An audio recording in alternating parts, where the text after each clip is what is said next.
মচমচে বা ঝটপট কিছু বানাতে চাইলে এই রেসিপিটি ফলো করতে পারেন। আসসালামু আলাইকুম সবাইকে।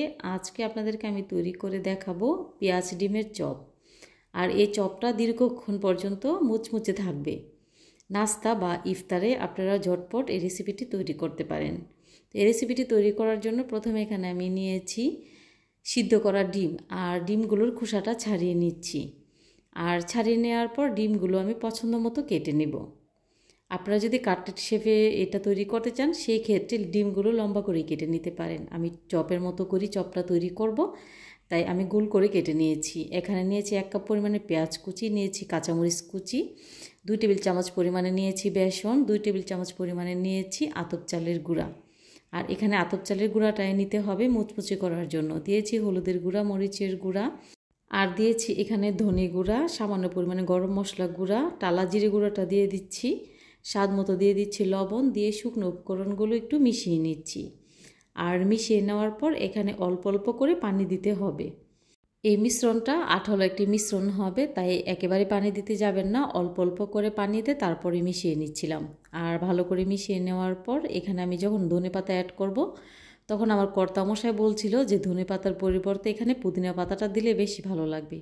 তো যেই কথা সেই কাজ, হাজব্যান্ডের কথা অনুযায়ী এখানে ধনেপাতার পরিবর্তে আমি পুদিনা পাতাটা অ্যাড করেছি। আপনারা চাইলে পুদিনা পাতার পরিবর্তে এখানে ধনেপাতাটাও দিতে পারেন। দিয়ে খুব ভালো করে মাখিয়ে নিয়েছি। আর মাখিয়ে নেওয়ার পর চপটা আমি রেডি করে নিচ্ছি। আর চপটা কীভাবে রেডি করে নিচ্ছি আপনাদের দেখেই বুঝে নিতে হবে। তো ডিমটা এখানে মাঝখানে দিয়ে দিচ্ছি, আর মাঝখানে দিয়ে দেওয়ার পর চারিপাশটা খুব ভালো করে লাগিয়ে নিতে হবে। আর এভাবে লাগানোর কাজটা আপনারা দেখিয়ে বুঝতে পারছেন আশা করছি যে আমি কিভাবে চপটা তৈরি করে নিচ্ছি। তো এভাবে করে সবগুলো চপ আমি আগে তৈরি করে নেব, আর তৈরি করে নেওয়ার পর তারপরে চুলায় ভাজতে যাব। রেসিপি ভালো লাগলে শেয়ার করার অনুরোধ রইল। আর এভাবে চপ তৈরি করে আমাকে জানাবেন কমেন্ট করে খেতে ঠিক কেমন হয়েছে। চুলায় একটি প্যান বসিয়ে দিয়েছি, আর প্যানটা যখন গরম হয়ে এসেছে ওই পর্যায়ে এখানে দিয়ে দিচ্ছি রেগুলার রান্নার তেল। আর তেলটা যখন গরম হয়ে গেছে ওই পর্যায়ে এখানে এক এক করে চপগুলো দিয়ে দিচ্ছি। আর এই চপগুলো উল্টিয়ে পাল্টিয়ে ভেজে নিচ্ছি। মিডিয়াম আঁচে চপগুলো ভাজতে হবে, তা না হলে এক সাইডটা পুড়ে যাবে আর ভিতরটা না হয় কাঁচা থেকে যাবে।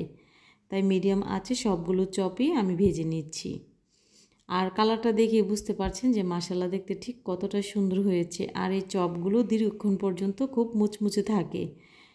ইফতারে অথবা সন্ধ্যার নাস্তায় অথবা অতিথি আপ্যায়নে এরকম চপ তৈরি করতে পারেন। তো একটা চপ আমি কেটে দেখাচ্ছি, মাশাআল্লাহ দেখতে ঠিক কতটা সুন্দর হয়েছে। এতক্ষণ সাথে থাকার জন্য সবাইকে অনেক অনেক ধন্যবাদ জানাচ্ছি। সবাই খুব ভালো থাকবেন, সুস্থ থাকবেন।